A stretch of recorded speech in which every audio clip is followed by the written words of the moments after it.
Grizzlies fans know it's the team that gives you the edge. Big River Steel does too. And much like the Grizzlies have recruited legendary talent, we want you to be part of our team. Are you ready to be part of something legendary? Then visit www.bigriversteel.com. That's www.bigriversteel.com.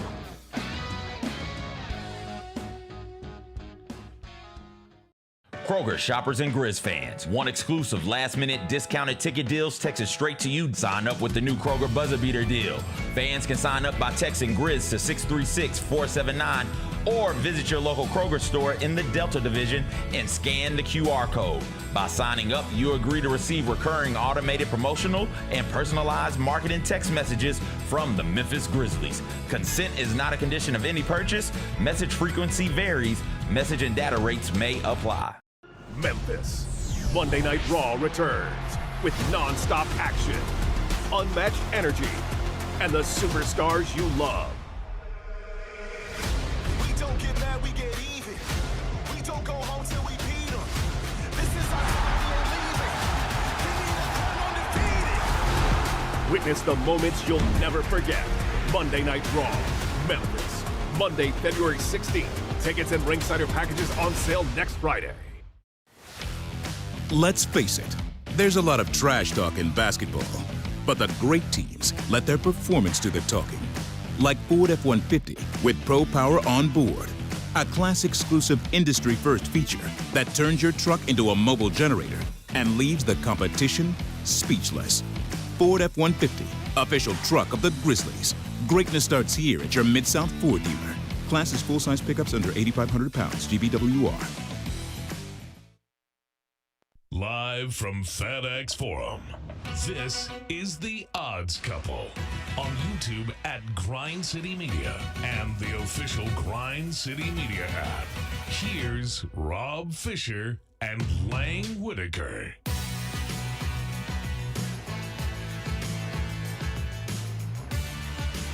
Hello, good people. Sing along, Lang. Welcome into the Odds Couple here on Grind City Media. It's a Monday. It means it's a more thoughtful show, more educated. Some say more educational. Rob Fisher is usually here with us. He is not here today. He is soaring high above the West Coast, heading toward the middle of the country with the Memphis Grizzlies, the surging Memphis Grizzlies. Fish is on the way to San Antonio, where the Grizzlies play tomorrow night. So he's not with us today. But I say us because it's not just me. I'm here with CJ Hurt. Hey, what's going on? And John Roser. What up? Hello. I did not get the memo today was cozy sweater day. Yeah, definitely, man. This thing is so Is your hoodie not cozy? Isn't that a soft hoodie? It's cozy, but it's That's not a soft hoodie. hoodie. I mean, it's not a sweater. Sweater. Look, I know you guys have been working all day. Roser just finished the Chris Vernon show. CJ had the Jessica Benson show this morning. I brought you guys a little snack. Turn up. We made some Christmas cookies at home last night. Okay. So, we spent some time painting those up. There's one for you, two or two, maybe. I don't know. I just threw a couple in the back. Just a little bit. Just a little sugar rush to get you through They the next got hour. weed in them?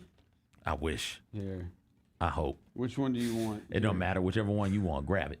There's a couple options in You there. can just grab it, Rosa. Come on now. Taking You know that, what we're talking and I'm about. going to take the ginger. You just going to raw dog it right on the table. Yeah. Yeah. Okay. Turn up. Whatever. It's usually Bennett over there. It's probably pretty clean. Well, Okay. His beard probably rubs along there. Yeah, they're good. That's my Aunt Sue's famous recipe. World renowned Shout as the out Aunt Sue. best cookie maker, Christmas cookie maker in the Southeast by far. So, this side of the Mississippi. yeah, she's there. I still have gotten some water. Or Go milk. get some. Go get some. Well, Shit. You can get some in the break. Everybody had a good weekend. Yep. CJ I had a Nobody- great weekend. CJ was a little bit. Nobody got upset. any phone calls. No, we didn't get the No. phone calls. Nobody got any phone calls. I had told No. CJ if he called me this weekend because the I last was few ready years. too. I was ready. The last few years when Michigan has defeated Ohio State, we've gotten drunken phone calls from CJ. Yeah. Last year he called me. I was in the car with my son, and I didn't realize why CJ was calling, and I hit answer, and it came on through the whole. Oh, yeah, it's a tough one. And my son's like, what is happening? So this year I was like, I told CJ, if you call, I'm not going to answer because I wanted to go to voicemail so we can play it on the show. Right. But then we didn't get the opportunity. I was in the car when that game started, and when Michigan went up 6-0, I said two things to my girlfriend. I said, one, I feel like Michigan needs to score touchdowns and not kick field goals. I said, Yes. but two, if Michigan does win this game, I said, we are going to get a call from CJ. She goes, why? And I was like, CJ's a very big Michigan fan, and it is probably going to be him intoxicated and him yelling all kinds of inappropriate things on the phone. Absolutely. So just be aware of that. She's like, oh, okay. All right. Yeah, you were just gonna have me on speakerphone with the missus? Yeah. Well, in the car, that's how it goes in the car. Like, if you're in the car, there's no real... It's Apple CarPlay, the Bluetooth, all that. Yeah. That would have been rough. Listen, man, they started off, they got that interception on Sand and wasn't able to get a touchdown. Looked up, and my biggest concern, my biggest fear, which is crazy in the year 2025, was whether or not Bredesen was going to play. And those of you might not know who Bredesen is because he's a effing fullback, right? Like, that's how dependent they are on running the football. They need that fullback out there. And he's a phenomenal blocker, does a lot of things real well for them in the passing game as well. But he's out there to be a fullback. Use check. That's who he reminds me of. If I had an NFL team and I was in charge of it, I'd target him in the later rounds because he is that good of a run blocker. Not only was he out, but they were down their best 2 running backs. One of them played for a little bit, and then he hit his shoulders like, oh, I can't keep going. And so he ended up leaving the game. That's about 2,000 yards of rushing offense gone from your team. And if you got a freshman quarterback and a freshman receiver who's your best receiver, you need to have a quality run game to play, keep away with that Ohio State offense. And then second half came, and Ohio State just took it from there. So I felt like it wasn't, though, like the run game was okay, but there was no balance to it. Like there was no threat of the pass. There's never a threat. The past 2 years there hasn't been the they threat attempted of a 5 pass. passes in the first half. They can't throw it. Yeah. They can't. Why? Why is you're saying I 5's too many? understand why last year they couldn't throw the ball, but like the receivers aren't. But they went out and spent millions of dollars on a quarterback. They got a true do freshman you trust quarterback. more? Yeah. Do you trust him as a head coach? Yeah. Okay. Yeah. I don't. It's 2 seasons in. He always looks stunned on the sideline. They That's cut his face. He'll be on the hot seat next year, though. If Why?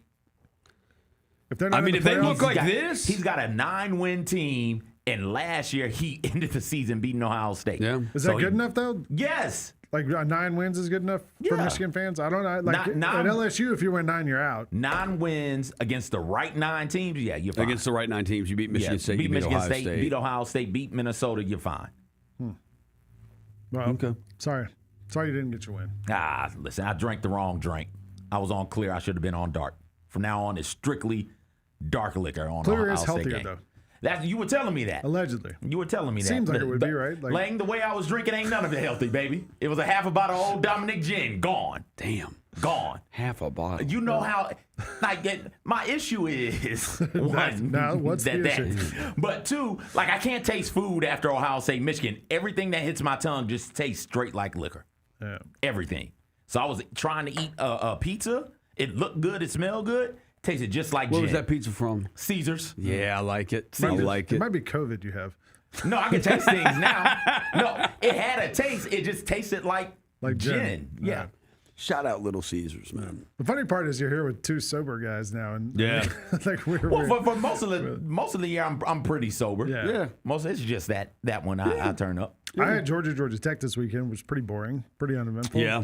Georgia did their thing they do in those games where they play as vanilla as possible. Don't run any plays. Don't try to just win. Just win the game. They did that. Now Georgia's in the SEC championship game this week against Alabama, which is mildly concerning just because Alabama always beats us. But the big news, I guess, this weekend here that we got to talk about is Ryan Silverfield left the University of Memphis, took the job at Arkansas. Are we surprised at all by this? John, what do you think? It appears that this was like in the works for a while because of how fast it happened. That's what I guess would be the only thing I'm surprised by.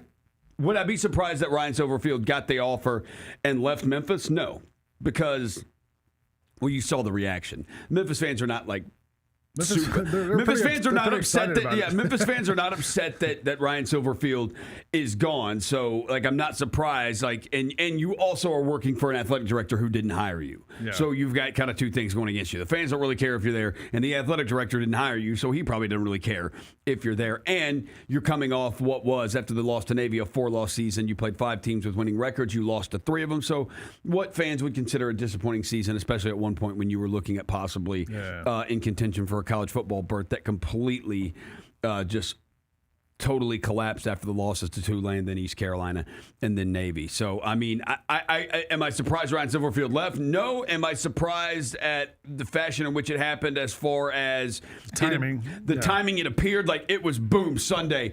Arkansas's got the graphic ready to go. Like, all of it was ready to go. It's like, okay, this feels like this has been in the works for a while then. I think Arkansas was kind of out of choices, though, at that point, too. Like if they had made 20 graphics to start 2 months ago, they were down to like the last 2 or 3 guys left that they could go to.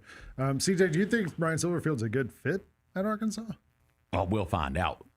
Listen, man, Ryan Silverfield, 10-20 record against teams over 500 in it's that not, conference. It's not great. It's. Look, I don't know, man. I don't want to like besmirch them or badmouth them because the games are played on the field. Not in my mind. Yeah. But no, I don't. I think they identified him to your point, Roser. Recklessly speculating. I think they identified him as soon as they let go of their coach. I think they said, "Hey, because he beat him. That's the guy that we want."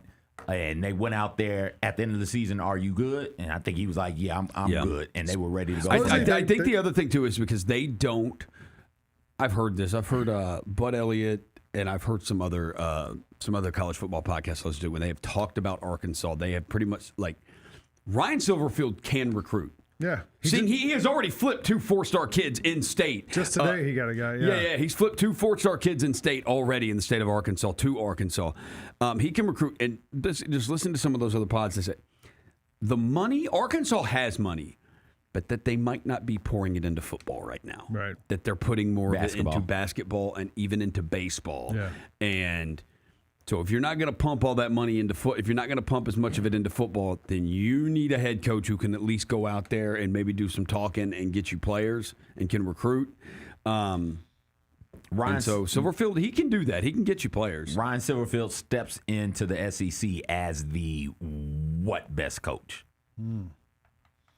Well, he was 3-0 against Alex Golish, so I'm going to say he's better than that. Better than Golish, okay. He had success. I mean, look, he lost to Tulane this year, but he beat Tulane last year on the road. So, he's been fine against Summerall. Okay, I like Golish more. I hate to say it. I think he's a better coach. Is he better than anybody currently in the SEC? Silverfield? Yes. Oh. Is he better than Beamer? I could say he could be just as good as Beamer. I think he's like. I don't think there's anything wrong. I think the best thing he brings is stability, which is not an exciting thing for fans. I get it. I would have taken him over Mark Stoops, but Mark Stoops got fired. Yeah. The only reason I would have done that is because I know what Mark Stoops is, so I know what that is. I'll take the unknown with Silverfield over that. I'm with you on that one. Yeah, Stoops is the other one. I mean, there was so much movement this weekend with all these coaches. Could Silverfield do what Jeff Lebby's done? Or better than Jeff Lebby? You're asking that yes. I don't think he can. Oh, you don't think he could do what Jeff Lebby's done? No. Okay. Well, I think he could. I think he could do that. Okay. I think he could win 5 games at Mississippi State. Oh, I think we are being way too cavalier with what that job was. They won 1 game in the SEC, Mississippi State. So I don't know. Mississippi State, Auburn now has Golish. Florida has got Summerall. Kentucky's going to be interesting to see who they end up with because they kind of waited too late to get into this party. Out of all those jobs that swapped hands this weekend, any of them jump out to you as particularly good moves for those schools? I think the LSU move is good. Yeah. I think if you can do what Lan Kiffin did in 6 years at Ole Miss, if you can do that there, it bodes well for you being able to replicate that in other places. Now, the way Lane Kiffin went about leaving is we can talk about disaster, that. Yeah. But, if you go out there and you identify that type of coach, that caliber of a coach, somebody who's had success at a program that typically doesn't have success in that way, somebody who had success at a program which, let's be honest, has less than you, you go get that. Yeah. I think you win the coaching season if you're at LSU. The antics to the side. Yeah. What about you? Any of these moves jump out to you, Roser? No. I'm not kidding you. I think Florida, Auburn, Arkansas. Who else am I missing? Florida, Auburn, Arkansas. Well, no, they didn't hire. Kentucky hadn't hired anybody yet. Hold on, I got the list. Ole Miss. Ole Miss, Pete Golding. Every one of these schools are going to be looking for a new coach in 4 to 5 years. Every one of them. Out of all those, the one I really like is the North Texas guy going to Oklahoma State. I get it. It's trying to kind of like next Gundy. Like high scoring. It's like the next. Yeah, hire the coach and hire the quarterback guru. So it's because it's like, look, this guy's amazing with quarterbacks. There's proof there that he's been amazing with quarterbacks. Eric Morris. Right, Eric Morris. So he's Zach's cousin. So hire the guy who's really good with quarterbacks and. The truth and how they look at it. If we have an awesome quarterback, we got a chance to win a lot of games. The other one I really liked was I get that Colorado State, Jim Mora, just random hire, but sure. Jim Mora won 9 games at UConn twice. Yeah, like he was actually good at UConn, and it kind of if you look back at where at UCLA, like it wasn't as bad now considering how everybody else has come after him and just been a disaster, and now he gets to go against Dion, who played for his dad. In the state of Colorado, if Deion's still there next year. I'll give you one. Chesney. Oh, yeah. Who went to Kenny's brother, who went to UCLA because, hey, the last time a head coach got hired from James Madison, it worked out amazing. So why not? Whatever. I get you, UCLA. I see what you're doing. I did. I was talking to our Penn State insider downstairs earlier. He said that Penn State is allegedly lined up the BYU coach, Kalani Sitake, to be the next That'd be a good hire. So I got into it on Twitter yesterday with all these people because I came out and I was like, look, I get the whole Lane Kiffin thing is such a mess. But, I can't believe that Lane Kiffin thought they were going to let him coach. Oh, yeah, that's just at like... Ole Miss after he took the LSU job. He had no idea how to handle this stuff because... He was trying to... Yeah, that's Lane Kiffin. We've heard the whole housewife thing with him.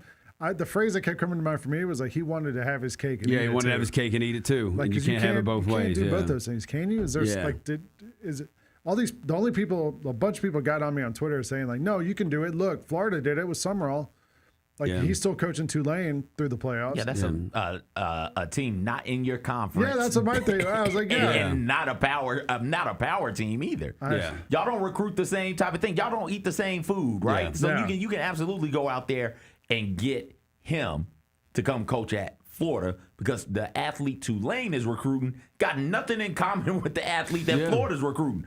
Ole Miss and LSU are rivals, like legit rivals. Yeah. They play each other every year. And they hate each other. And they recruit the exact same type of player. And historically, LSU has gotten the better of Ole Miss on the recruiting trail. Yeah. They've gotten the most talent. They get the cream of the crop in Mississippi and Louisiana and in that eastern little swath of Texas and Arkansas, right? So you can't go from Ole Miss to LSU or Ole Miss to Arkansas or Ole Miss to Mississippi State and be like, yeah, let me finish coaching out the season, though. I promise you I won't take anybody from you guys. No, get out of here. I think it also shows in Lane Kiffin a lack of trust in himself. I would say the opposite. So I think it shows a lack of trust in himself from the standpoint of, dude, you literally jump the first chance you get. Second, Auburn wanted him last year or 2 years ago. Whenever Auburn hired Freeze, I think. They wanted, but he didn't want to do the same thing. No, it was last year. Last year they wanted Kiffin. Florida tried to hire him before LSU this time, and he turned them down. So I look at it like you were willing to leave a college football playoff contender to just bail on that, because what, this kind of job isn't going to open up again for you? Like, I don't like the history of LSU suggests between how long was Ed Orgeron there? How long was Brian Kelly there? Like Ed Orgeron won a championship and he was still gone in a couple of years. Like odds are Florida's going to open up in a couple of years. Odds are, Alabama could open up in a couple of years.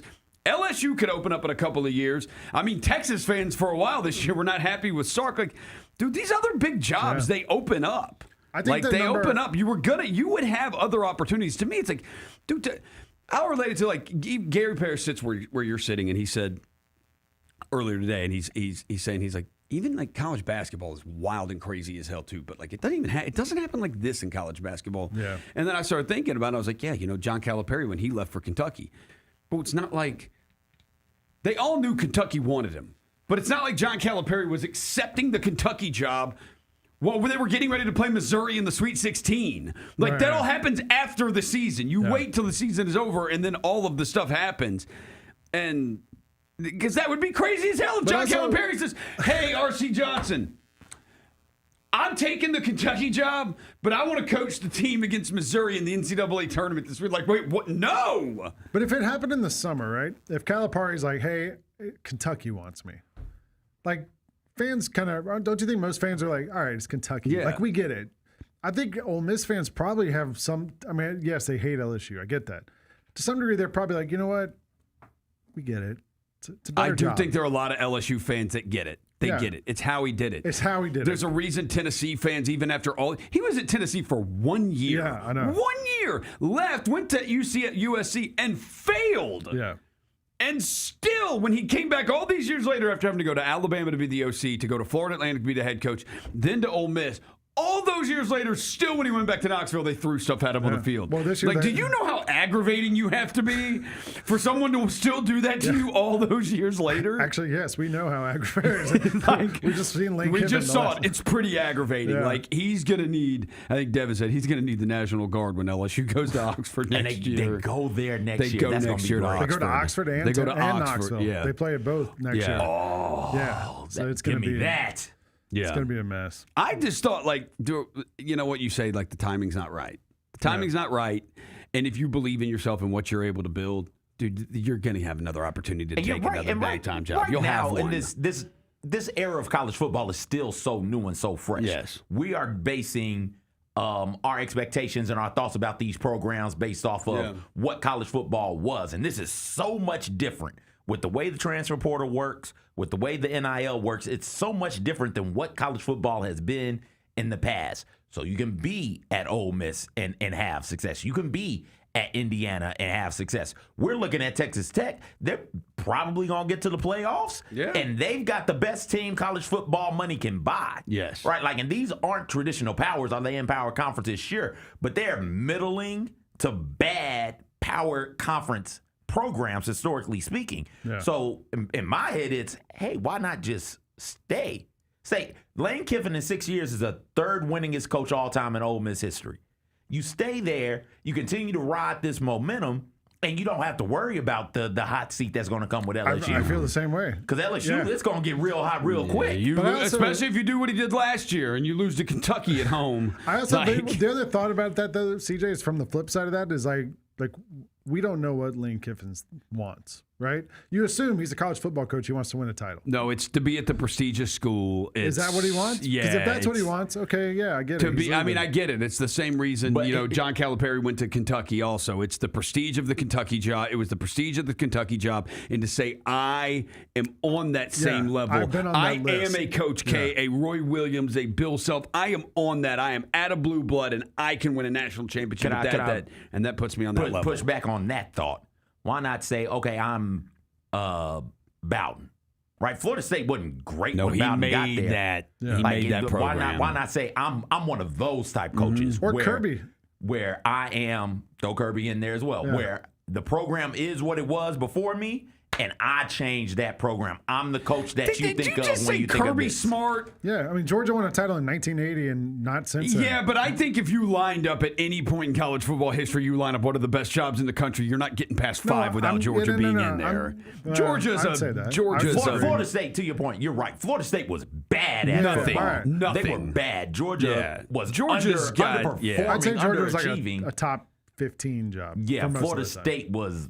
Bobby Bowden made Florida State a top 10, top 15 job. They'll drop by in their off-field stuff to the side, but what he did at Penn State, where you can say, hey, I turned this program around, and I'm synonymous with what this is. I wouldn't say Ray Goff and Jim Donnan were top 5 coaches. And former Georgia coaches. You can. Great prestigious schools can make bad hires. Yeah. Like they absolutely can.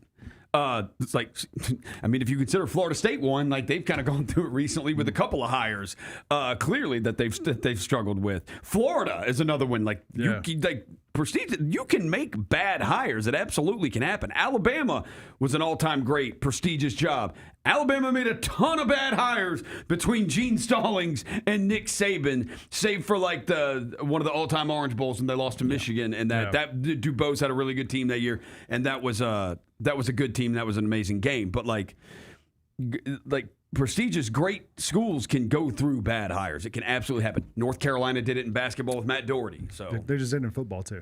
All right, hey, let's take a break. We're gonna come back. We got Who Said. I got a lot of stuff in Who Said It this week. It's jam packed, and we got the two of you guys as the dream team working together. So we'll see if you're able to figure some of these out. You're watching The Odds Couple here on Grind City Media. Thanks for showing up, Memphis. Nothing beats catching your Grizzlies IRL, and nobody knows that better than you. So next time you want to hit up a game, Ticketmaster's got your back with tickets to every upcoming matchup. Whether you're catching the Grizzlies at home or on the road, you'll find tickets at Ticketmaster, the official ticket marketplace of the Memphis Grizzlies and the NBA. Keep putting that jersey collection to use and get Grizzlies tickets today. There's no better brag than saying you saw it live. See you courtside again soon, Memphis. NBA released its new All-Star format. It's USA versus the world, which sounds a little scary for USA. You very clearly aren't proud to be an American, where at least I know I'm free. I'll get a triple-double from LeBron and a big-time three from Steph Curry, and I'll gladly stand up. Tune in to the Jessica Benson Show with CJ Hurt live every weekday at 8 a.m. on YouTube at Grind City Media and the official Grind City Media app.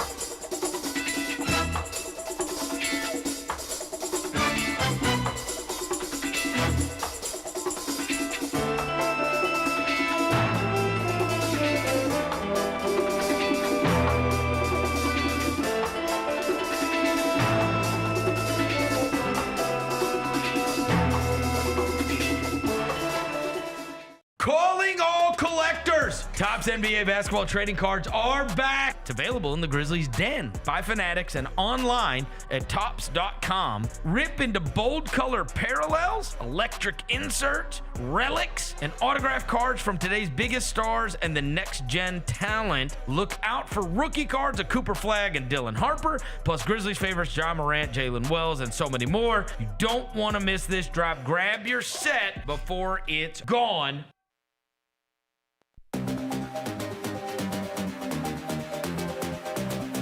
Who said it? Who said it?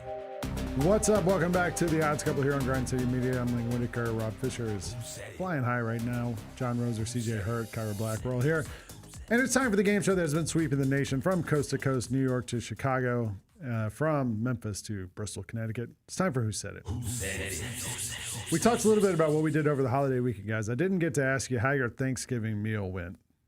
Anybody? Great. It was delicious. I did not, so the day after Thanksgiving, I did not eat until like 4 o'clock in the afternoon. It's good. A little fast. Yeah, no, it Fast Friday, we should call it. I wasn't, and the truth is, that's 4 o'clock it's not. I was trying to fast, I wasn't hungry until then. I was so full of food. What about you, CJ? How'd it go? Chitlins, lima beans, ham, turkey. You know what? That's sweet potato. You know what? Spaghetti. That sounds way better than your Thanksgiving plate draft you did with Jessica. I had it. You butchered it. You butchered that draft. I had everything that I drafted. But my first plate was your chitlins and what was that? What else was on? I've never had chitlins. I feel like chitlins is a reach. Why don't you bring us chitlins? No. Why I gotta cook the chitlins? Because I feel like white people don't eat chitlins. I've never had them either. And I've had come on, CJ. Don't look at me like that. You know. I've had pretty much everything you can have, and I've never had chitlins. Yeah. You've never had chitlins. Yeah, I'll tell you what. I'll tell you what. You bring me chitlins, I'll bring you a kale salad. There's not don't bring me that. You got it. You got it. I'm all right. There's not a lot of restaurants in New York City that serve chitlins, so I never. They don't call them chitlins. They call them something fancy. You know who has good pig intestines? Who? What are they called? Mulan. Really? Yeah. Mulan. Okay. Yeah. They do a nice sauce, a nice spice to it. Yeah, it's real good. They don't call them chitlins. They call them something else, but it's good. Yeah, let's go. Well, you guys know who had an awesome Thanksgiving meal? Who? Jameis Winston. Let's check this out. Oh, yes. Favorite Thanksgiving dish? Man, my wife, man, she makes some kale, collard greens, she got a little, her family from New Orleans, so she make a nice Creole dressing.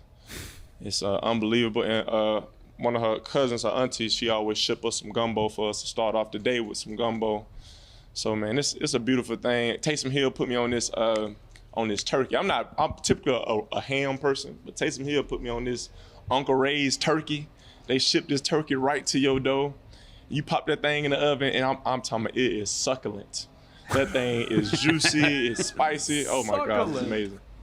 Well, here we got the way his eyes lit up talking about that damn turkey. Man. We got mention of like was it Uncle Ray's? Uncle Ray's. Hang on, let me Google. I need to Google this Uncle Ray's. Yeah, Lane, when you do your greens, what are you putting in? It depends. Okay. When I make collard greens, I usually use a smoked turkey something, like a neck bone or wings, something to give it that smoked flavor. Yeah. What a website. UncleRaysFriedTurkeys.com. There you go. That's free.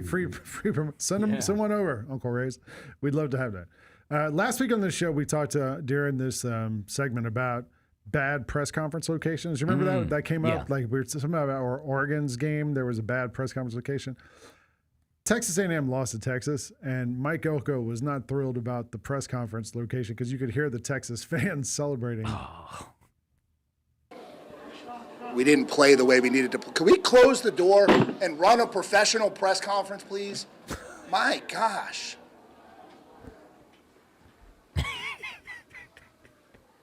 Sorry. He was not thrilled with. That's almost as good as Cam Newton's Super Bowl. I don't remember that one. Cam Newton is sitting at the podium. Remember, Cam had fumbled the snap and didn't dive on it because he was twisted up, didn't want to, I guess, get landed on awkwardly, didn't get the ball, lost the fumble. Behind him, he's sitting here at the podium. Right behind him, you can hear the celebration. That's what the F we talking about. That's what we wanted to do. We knew he couldn't do it. Cam's like, yo, forget this. I got to go. I'm out. Well, there's something to be said for professionalism. Sometimes you lose your cool. We get it sometimes. Here's some audio. I don't know if you guys heard this. Creighton basketball had a game this week, and the officiating didn't go the way the Creighton announcer. We've heard some radio announcers lose it before. Oh, yeah. Sometimes during Grizzly games. Listen to this one. Hey, that's because I'm on the call for some of these Grizzly games. Usually off the air, too. But listen to this Creighton radio guy here on this call of this game. Shot clock. Carr into the paint. Missed the dunk. And a fucking foul? What are you talking about? That was 2 seconds after the play ended. Carr driving. He's outside the circle. He's outside the circle and he's set. He was outside the circle and he was set. Brett Smith blew it.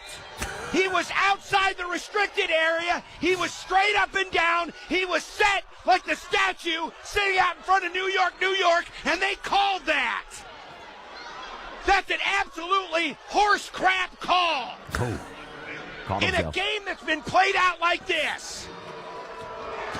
Unbelievable bailout call by an incompetent referee. And ball don't lie. Did you see the play? He missed the free throw, so he said ball don't lie. Did you see the play? No, I never saw it. I don't think it was a charge either. I don't think it should have been a whistle at all. Yeah. The dude goes up for the dunk and goes around the defender. Yeah. And the defender falls down. So I guess somebody's body hit the floor. You're in college. You feel like you got to blow it. But I didn't think it should have been a foul call at all. That level of aggression in his voice made me think that he must have been sitting close enough to the court for the referee. For the ref to hear. Yeah, and he knew the referee could hear him, so he was trying to yell as loud as he could that the referee had missed the call. He called him by name. That was a great one. Yeah. All right, let's get to our clips. And let's start with clip 1. They were here at 8:30 last night and back this morning for practice. I've said it before, it's a different generation, guys. I know it's different than when we were players and players couldn't leave, players could choose to go. This is a different generation. They can leave every year. A lot of that's financially based, so they don't think the traditional way about their coach and what's going on with him next year. That's just not how they think anymore. Who said it? Oh, my gosh, I heard this. I heard this.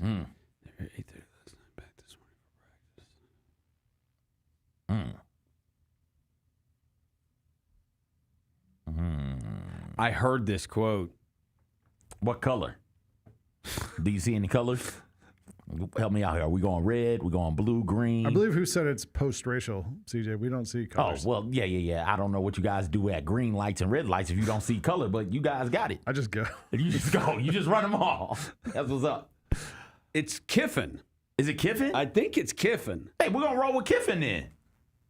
Respond to My God! Right there. Yeah, I think It was. I was going Saban or Kiffin, but then it said they were back here. I'm like, that's Kiffin. For practice, and I've said it before. It's a different generation, guys. I know it's different than what we were in when players couldn't leave and players chose to go play for their home state a lot and all that. This is a different generation. They all can leave every year.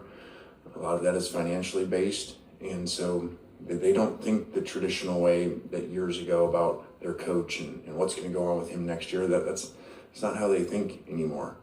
And so that makes it a lot easier not to listen to noise, because as a fan, that noise is really loud because it's your team, and it's your team for a long time. These kids don't think that way. It just it's a product of the system. Damn, do the coaches not think that way either? That was on Monday. That was this week, and Kiffin dropped. I threw that in there because I thought it might be a little bit tricky to figure out, but it did take you a minute, so that was good. All right. By the way, I showed Rosa the play. I don't know if you saw it. That's just not a foul either way. That's great. I want Rosa to drop some of that in the next Hustle broadcast. Next time there's a call you don't agree with, just start yelling. Oh, I mean, I could do that. Yeah. I could do that. Yeah, you should call out that. Me. You should call out that referee's name. That ref's name. Yeah, I forgot. Well, we have him in front of us. So not the actual refs. No, the ref. Creighton ref. The Creighton ref. Oh, the Creighton ref. What was it? Brad Smith. Something like that. That's isn't that the Iowa quarterback, or Missouri quarterback, Brad Smith back in the day? I think it's the Celtics GM. That's Stevens. Oh yeah, whatever. Yeah. They all look alike to me. Whoa! Wow. Clip 2. Post-racial my ass. I said that just for you. Clip 2. Question from the reporter. You've been pretty adamant every time we've asked that you don't have any interest in walking away. Did the way this ended and knowing what's ahead of you change your mindset at all?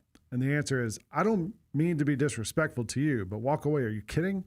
0 means 0. 0% chance. I'm going to be here as far as I'm concerned. Now, I can't control what decisions they make. Oh, who said it? Is that Mark Stoops? I roll with it. I'm pretty adamant every time we've asked that you don't have any interest. How about that? Stepping away. Does the way this ended and knowing what's ahead of you change your mindset at all? I got to ask you, Mark. Yeah, I mean, I don't mean to be disrespectful to you. Like, I'm going to walk away. Are you kidding me? No. What's your zero, argument? 0 means 0. What's your argument for running it back then? 0% chance. I don't, I'm going to be here as far as I'm concerned. No, I can't control, decisions that are made.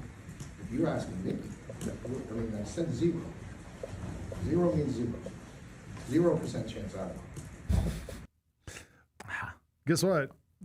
He didn't walk away, but he got fired anyway. He said he can control what he can control, man. He did, yeah. He got blown out by Louisville, and that was the end of things. So Mark Stoops. Yeah. I wonder who they go hire.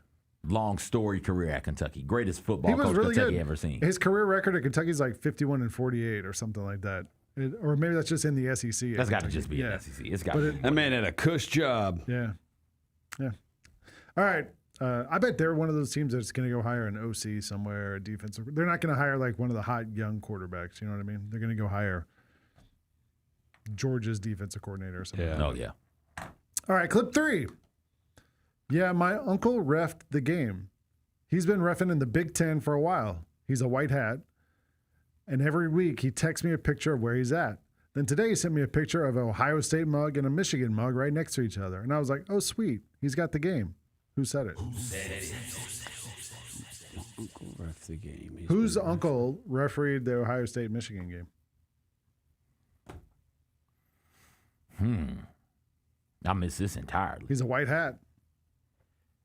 As long as it's not pointing, we good. Mark Stoops, 82-80 at Kentucky. That's close. That's a lot of games, man. That's 30, a lot of games. How many seasons? 14, 15? 38-68 in SEC play. Gosh, whose uncle? Why?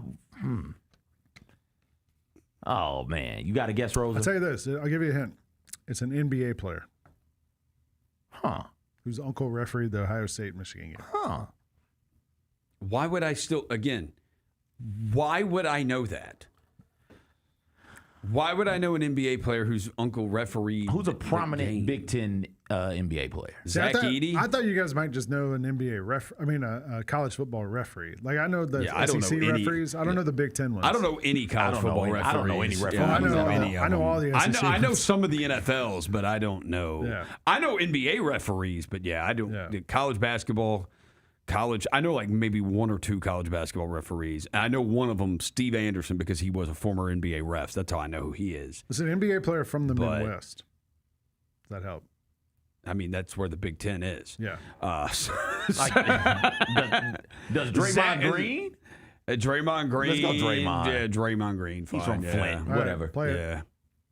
My Uncle Cole ref the game. You know, Con Knipple. he's been reffing in the Big Ten for a while. He's a white hat. Big. And he texts me every week a picture of where he's at. And then today, he sent me a picture of an Ohio State mug and a Michigan mug right next to each other. I was like, oh sweet, he's got the game. And then I got about 20 texts.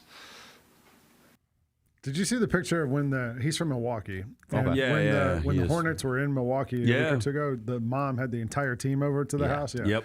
There was like 25 dudes. He in had that a little living room. he scored like 27 points in that game too, dude. It's really good rookie class this year in the NBA. He's been great. He's Pretty been better solid than I thought rookie he was gonna class. be. Potential, a lot of potential. All right, clip 4. Oh yeah, President Trump has definitely been a supporter for a minute. So I'm just thankful for him. Even taking time out of his day to be able to speak out and support. Who said it?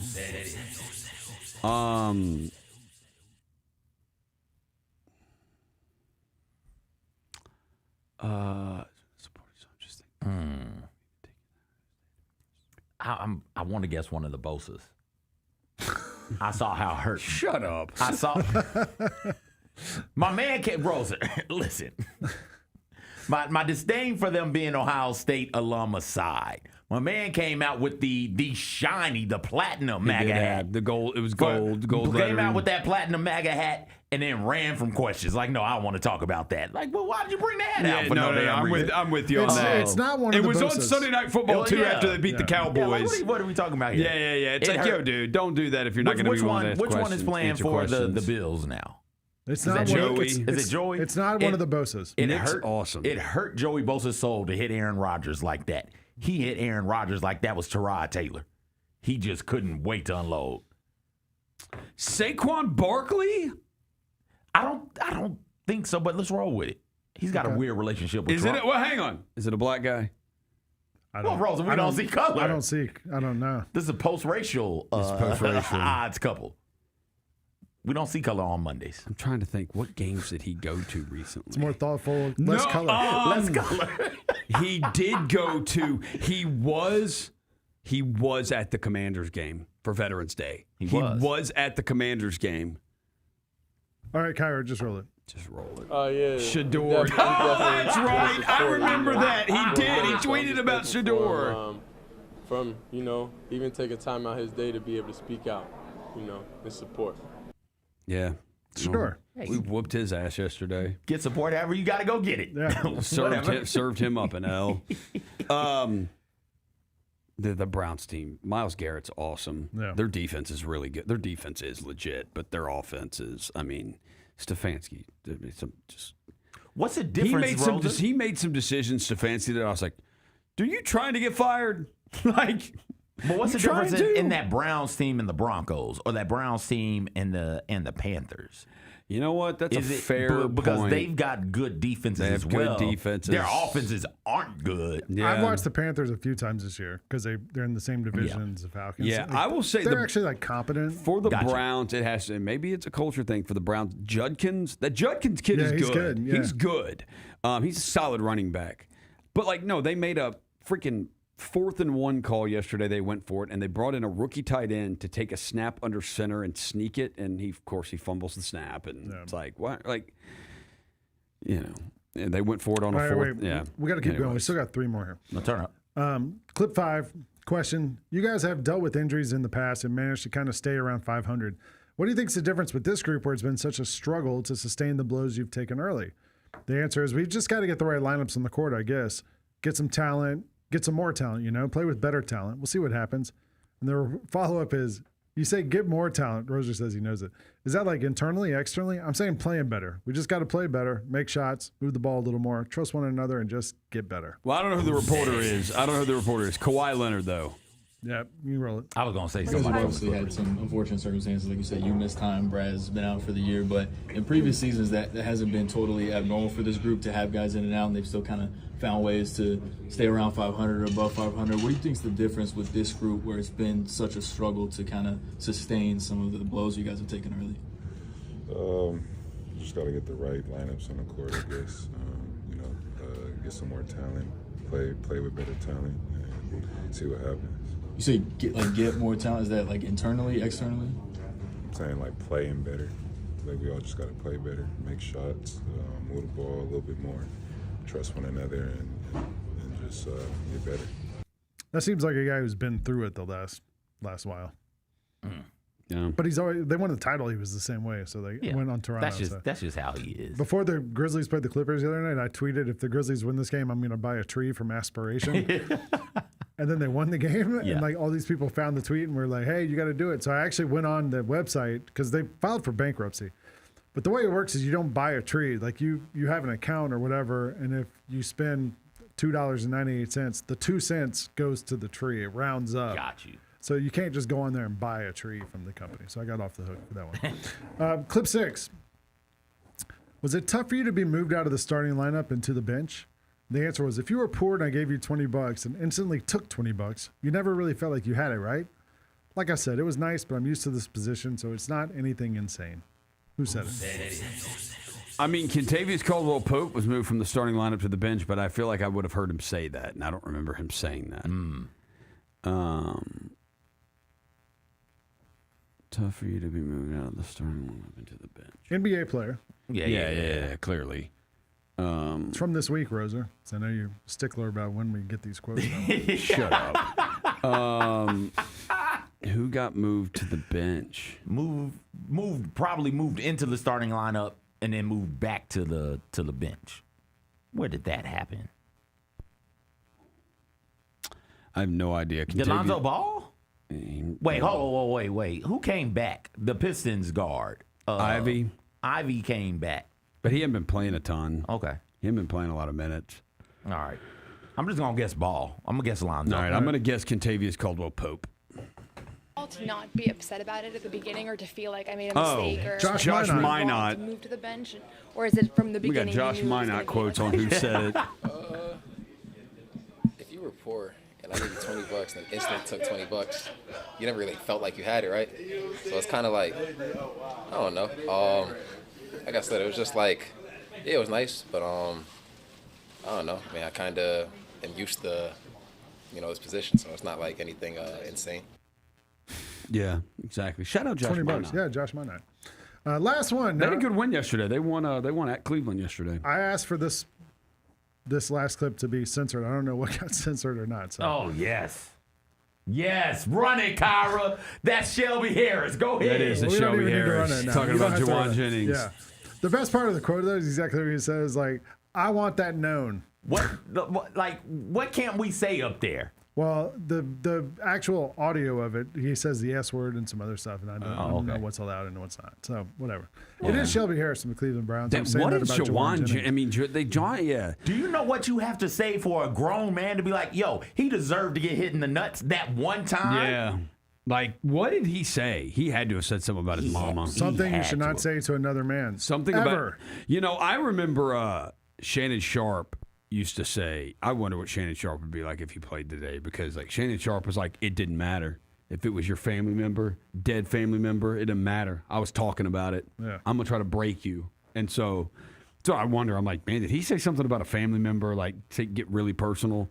But then I think about, like, Shannon Sharp's like said that's what he used to do all the time on the field was talk trash, and he would get as personal as he wanted with you. I mean, I went to high school in Atlanta, a public high school, and the first varsity basketball game we had, I'm on the bench next to this guy, and he is saying the worst things possible to this kid on the other team on the court. And I was like, man, cut it out. Like, you're going to get in trouble. Like, it's going to be a fight. And then he's like, no, this is trash talk. I had never considered, I didn't know that's how it works. You weren't even considering that. Yeah, I'm like, oh, okay. Oh, we can say whatever. Bet. Let's go. Yeah. I'm good here. But yeah, that was how it worked. All right, that's this week's Who Said It. We're going to take one more break. Said It? We'll come back. We'll wrap this thing up. You're watching The Odds Couple here on Grind City Media. Michaelese, it's Gary Parrish, and I think I owe you a congratulations. Do I have this right? Another hole-in-one for you? Yeah, I was playing by myself. Hit the green, it went in, and I looked dejected because there was no one there to witness it with me. It would be very inexpensive for like every par 3 at a nice golf course to have a camera set up at the tee box. The Gary Parrish Show, live on weekdays at 10 a.m. on YouTube at Grind City Media and the official Grind City Media app.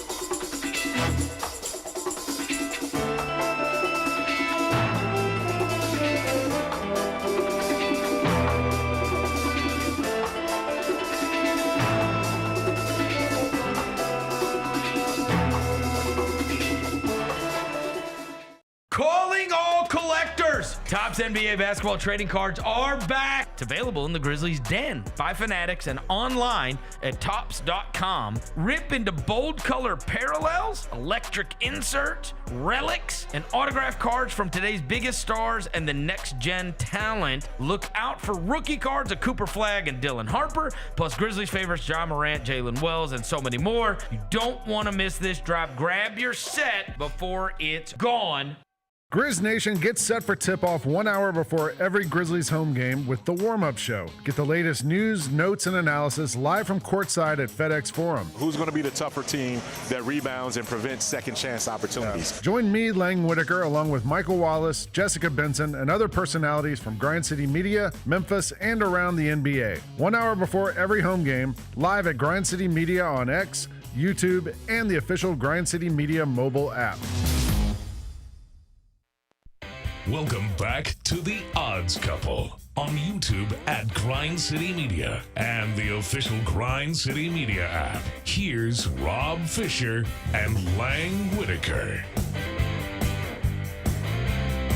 What's up, y'all? Welcome back to The Odds Couple here on Grind City Media. Lang Whitaker alongside John Roser, CJ Hurt, Kyra Black. And we are going to finish this thing off with some nuggets. Anybody still hungry? Nuggets. We got some nugs. Let's go through these fish nuggets that Rob Fisher left behind, and I dug through them. Number one, the Dallas Cowboys are the first team in NFL history to beat both of the previous season's Super Bowl participants in a span of 5 days or less. That's interesting. Cowboys. Cowboys good? Yeah. Okay. I don't know. All right. Rose, are the Cowboys good? Yes. All right. But, well, so. Yes or no? No, it's not. It's a complicated question. We don't have time for complicated. I think this isn't the complicated version. No, here's what I will tell you. Here's what I will tell you is I don't think there is any team in the NFL this year who is better than, let's go back 2 years ago, 2023, better than the 2023 Chiefs, 2023 Niners, 2023 Lions, 2023 Ravens. I don't think there is a team in the NFL this year that is better than the Lions last year, better than the Eagles last year, better than the Chiefs last year, better than the Ravens or the Bills last year.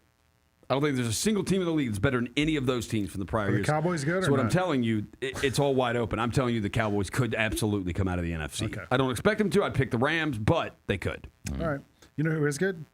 Vanderbilt's off to their first 7-0 start since the 2008 season and is averaging 98.1 points per game, the most by an SEC school through 7 games since the 93 Arkansas Razorbacks. 40 minutes of hell. Oh. So the Commodores are How about good. Commodore at basketball? Yeah. Who's their coach? It's not Stackhouse because he's on the bench now. Is it with Bryce Drew? No, Lakers. it's not We him. were talking during the break about the coach who sat me down for all the texts. Kevin England, Vanderbilt legend. No, nice. Yeah. Mark Byington. Okay. Where was he before Vandy? I've heard his name. James Madison. All right. Ain't that some ish? Let's see what did he do at Vandy so far? He's won. That's what he's done. 20 and 13. Then All right. Here's a Michigan one. Michigan's the only Division I team in the last 50 years to play 3 straight games against teams that made the NCAA tournament the previous season and win all 3 by 30-plus points. The way they beat the hell out of they beat everybody, beat the hell out of everybody. And what is it, the players or whatever Players tournament is, Players Era. I caught the Gonzaga game. The way they just beat the hell out of them. They've got nobody in the nation right now seems like they have any answers for the Michigan front court. And they can get after it on the defensive side of the ball as well. They got that 23-year-old dude. Yep. Yaxel Luxembourg, or whatever his name is. Yeah, how's your guy Yaxel doing? Great. Yaxel Rose. Is he awesome? Yaxel Foley. The one that stands out to me from the Gonzaga game was Mara, 7'3" dude. Okay. Got a 7'3" guy running around out So you there. got a 7'3" guy and Yaxel? Yes. Okay. All right. So you got size. There you go. Texas is 19-1 at home over the past 3 seasons. Texas 6-0 against Oklahoma, Texas A&M, and Arkansas since joining the SEC. All 6 wins were by 10-plus points. How about that? Texas Hook 'em. 0-2 against Kirby Smart since joining the SEC. Hook 'em. Ole Miss finishes the regular season 11-1, their most wins in a season in program history. Nebraska has 22 consecutive years with at least 4 losses. I was watching the Matt Rule press conference today. I was trying to find stuff who said it. When did Kevin James take over that program? He just turned into Kevin James. All of a sudden. Yeah, he just looks just like him. Talks like he really does. Everything. Yeah, how he talks is how I picture Kevin James would talk in a movie playing a football coach. Yeah, no, it's a tough one for old Matt Rule. Look, I understand you lost your quarterback, Raiola, but you gave up 40 points on your home field to Iowa. That's a tough one. You know. No. Hey, Georgia Bulldogs have won the last 8 meetings dating back to 2017 against Georgia Tech. That's the Bulldogs' longest win streak against the Yellow Jackets and ties the longest streak by either team in the series, known as clean old-fashioned hate. Really? Yeah. I would have thought Georgia ran that are series. They good? Is that because I noticed they played in the Georgia Dome? Well, the Mercedes-Benz Stadium or whatever. Is that where they're going to just play that from now on, or does it go back to Athens? No, I think they're doing it there for at least a few years. They should just do it there. Well, people are pissed because they want it at home, and it's like a real home field advantage to have it in Athens, because the Tech Stadium seats 65 or maybe, I don't know. It's not as big.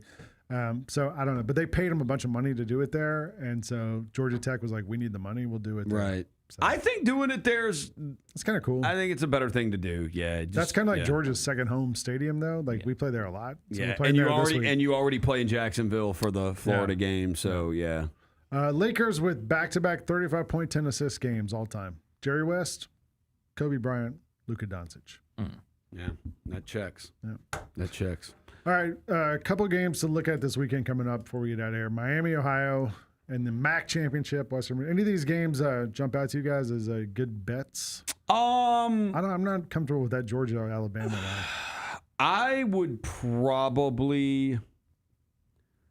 I would definitely bet the under the 48.5 in the Ohio State Indiana game. I think that's going to be 2 teams with really, really good defenses getting after it out there. Yeah. I would bet against Duke. I love that. I might put money on Duke just for fun because I need the chaos that comes with Duke winning the but ACC. Duke's not good. They're not going to win the ACC. It would be great if a 8-5 team or whatever they are. They wouldn't make it. No. So I think Georgia and Bama are playing for a bye. I think if Georgia wins, Georgia's going to get a first-round bye. Sure. I think if Alabama wins, Alabama's going to get a bye. Yeah. Well, technically, whoever wins the SEC would get get a bye. Technically, right? if these games, Alabama's the number 1 seed in this game. Alabama technically won the SEC regular season because they have the head-to-head matchup. If they Alabama, both have 1 loss, and Bama has the head-to-head matchup against Georgia. If Alabama beats Georgia twice in a season, they should definitely have a week off. Yeah, Bama will get. Yeah, I think Georgia. I mean, whoever wins this game gets the week off. Yeah. We'll get the week off. Get the extra week or whatever. The first round bye. I think Georgia's better than them right now. But but the question, like weird crap, always happens against Alabama. So Georgia games are always. Stay out of it. I would take Ohio State minus the 5.5. I think I would too. What about Texas Tech 13.5? I think against BYU. I think that's a lot. At some point the talent, like I think they've got better talent than Indiana, and I can't get, I don't know. Ohio State's pretty awesome. Give me your free pick for tonight as we get out of here. Giants, Patriots. I think the question Patriots is by 7. Not touching that game. No? No. Are the Patriots good? It's a thing. I mean, look, the Patriots. The Patriots are 10-2. The Broncos are 10-2. I was afraid to Would you ask that. I pick might get either a one of those 2-minute to come out of the answer. AFC right now? No, Who would but- you pick? You pick no. Buffalo. But would I? Also, no. It's going to be fun. Would I'll you take the pick the Patriots Jags? laying the 7. All right. You asked me if I'll take the Jags? No. Or you asked me where can we go? Can we leave? Why would I take the Jags? Appreciate you watching the Odds Couple today. Lane Whitaker, they're the CJ third Hurd, best team in John that Ozer, division. Tyra Black. They're Rob in Fisher. first place in We'll your see you hearts. Thursday on the big show. Are they? I don't know. You're watching Grind City Media. See you soon. Thanks, Kyra.